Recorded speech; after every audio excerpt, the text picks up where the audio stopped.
Hi, I'm Allison Kirchhoff, and here's my interview. Tell us about yourself and what you think sets you apart from other applicants. So I have a bachelor's degree in retail merchandising and management, and I'm currently pursuing a bachelor's degree in human and social services. With my prior degree, I did manage a clothing store for 5 years, which meant I was in charge of hiring, training, promoting, everything store level, payroll, staff morale. And right now, in addition to obtaining a new degree in human and social services, I work full-time at KinderCare Learning Centers, which is a daycare center. So I work with toddlers, so that is children aged 1 to 2-year-olds. Because of my background in retail and really connecting with people, I am very comfortable talking with people. So on a daily level at work, I'm interacting with toddlers and coworkers and my management and all of that, but I have really made it a priority to connect with my families. So that means mornings at drop-offs, evenings at pickups. I take time out of my day every single day to make sure I'm connecting with those families. One of the service values that KinderCare goes by is maintaining excellent relationships with our families, and I really pride myself in the fact that I do that.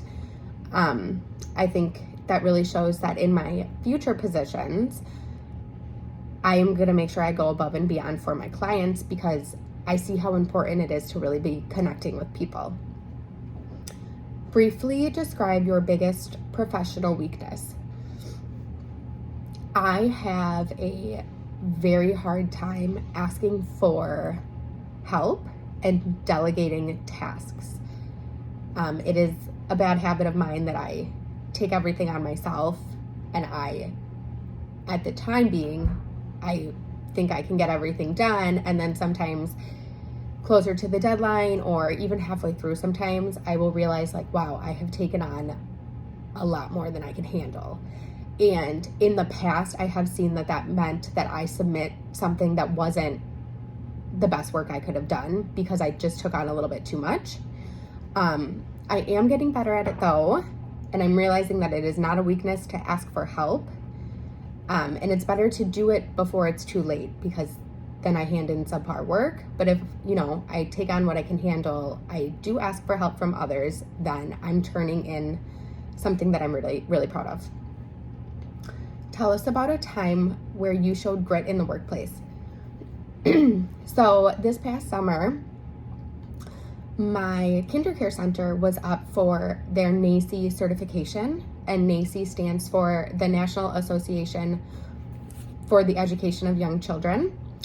So, like I have said before, I am a toddler teacher, and in that position, I have a co-teacher. So my co-teacher and I have 8 toddlers in our classroom each day. Obviously, it's very unpredictable taking care of 8 1-year-olds all day, but kids thrive off of a schedule, and as teachers, that's great for us too. So we have our classroom ran like a well-oiled machine as best as we can. We are planned for whatever the day can throw at us in order to still get everything done, get the kids taken care of, everything. So it's actually quite easy when I have my normal co-teacher because we just work so great together and we know the kids, we know everything, we know the families. So when we were about to get our NAEYC certification, we were told 2 weeks prior to when they could be coming to show up to do our evaluations. And my co-teacher had a week off for vacation. So I had already prepared myself that I was going to be having a substitute teacher with me for the week. But I had not prepared myself that I had to get everything ready for my NAEYC certification in addition to having a substitute teacher with me for the week. And I have never been through a NAEYC certification, so I didn't really know what to expect. And the substitute teacher that I was working with at the time was actually fairly new. So I was kind of training her a little bit at the same time, and I really had to get my classroom to level. And then we ended up having a few people out on vacation that week in addition to my co-teacher, so I stepped into some other classrooms and did some mock observations, and getting their classrooms ready. So there were times when I got stressful, but my manager and I have a great relationship, and we just we knew the right stuff to be doing. We had everything ready. It was more so just getting staff morale up and just making sure everyone was comfortable, not scared. There's really nothing to be afraid of. We do everything right. We did end up getting NAEYC certified, and my classroom observation got a 97%, so I was insanely proud of myself. Summarize where you see yourself in your career in the next 5, 10, and 20 years. So I have no experience in the social work field other than what I am currently getting through my education right now. But I do have a lot of experience working with children. I have worked at KinderCare for 3.5 years now. In addition to that, I have 2 of my own children, one who turns 4 on Monday, and my other one is 2.5. So ever since having my own children and then going on to work at this daycare, I have become fascinated with like child development and child welfare and child well-being, and I just take it very seriously. So I would like to get my foot in the door at potentially just an entry-level social work position. Just kind of see what it's about, learn all the requirements, learn the scheduling, the expectations, just kind of get the feel for everything. But my heart really does lie within child welfare work. I'm also extremely fascinated with case management. I have been really enjoying what I've been learning about that in my education so far. So where I do want to kind of start out in just an entry-level position to get the lay of the land in a field I'm not experienced in, I do very quickly want to shift over to child welfare, because again, that's kind of where my background at the daycare also comes into play too. And then within 10 to 20 years, I would like to be stepping into a role of child welfare worker, case manager. Another thing I really enjoy doing at work is training and hiring and promoting and everything on those lines. So, if I am really enjoying my job, I might ask if I can step into kind of more like a training position, because I want to help other people learn the job. Imagine you were promoted within the workplace. Describe how you would deal with your colleagues who may have been passed over for the promotion, or your coworkers who had been your peers but are now your subordinates. I have actually had this happen. When I was just an assistant manager at the clothing store, there was another assistant manager alongside with me, and we both applied for a promotion, and I did end up getting the promotion. And I can definitely see how it can be uncomfortable or just kind of awkward in the work setting. One way to be proactive in dealing with this is I really do try my best to keep it professional in the workplace. It is very important to have great relationships with your coworkers and have personal relationships with your coworkers too, while you're at work.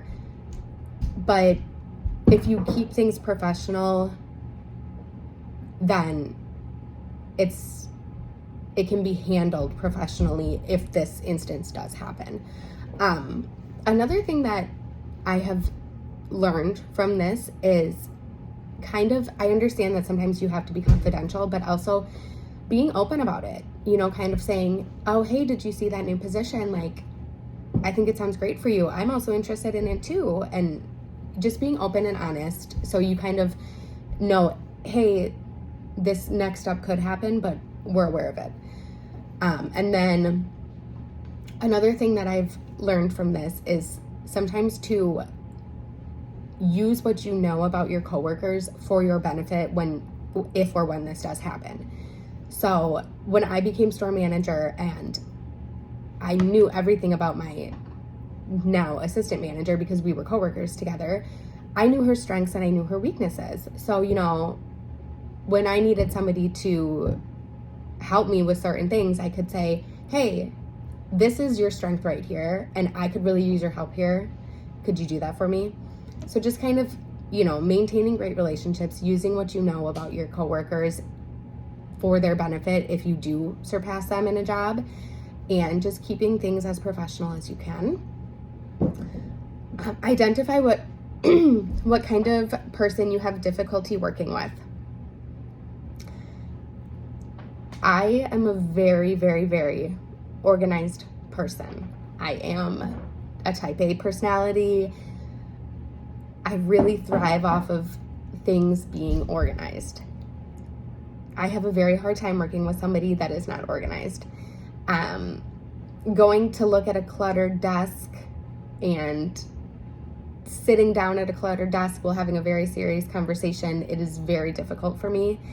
My mind just does not focus where it needs to be focused. Or if I jump in mid-project to help somebody with something and they have just no organization to what they're doing and they can't find what they need to find at that time, I have a very hard time with that. I do a great job at keeping myself organized, but it has never been really my responsibility to keep other people organized. If this does happen, I do really just kind of take a step back, because sometimes it's their workspace and that's how they work best. So, I just focus on what I need to be focusing on at that time. I offer my help where they need it, and I'll typically just say, like, why don't you just give me what you need my help with, rather than kind of hovering over them, because that might be the environment they thrive in. Explain how you handle conflict in the workplace with coworkers or with clients, patients, or customers. I feel that I've had to handle a lot of conflict in the workplace. My go-to method for probably the past 10, 15 years has just been, let's sit down and have a conversation. As the manager of the clothing store, I had to mediate a lot of disagreements, conflict between two other coworkers, and just sit there and be the listener and the mediator. Keeping people calm, focusing on what we need to focus on in that moment to clear the air. It can definitely be very difficult having client or conflict in the workplace, but I think when I have experienced it, if something upsets me, or I think I'm having a conflict with a coworker, I really take the day to think it over in my head. Unless it's like an emergency situation, I'll be in my classroom doing my job for the day, and if it's still upsetting me and I'm still worried about it, the next morning I will kind of pull them aside and just clear the air. I also think it's important to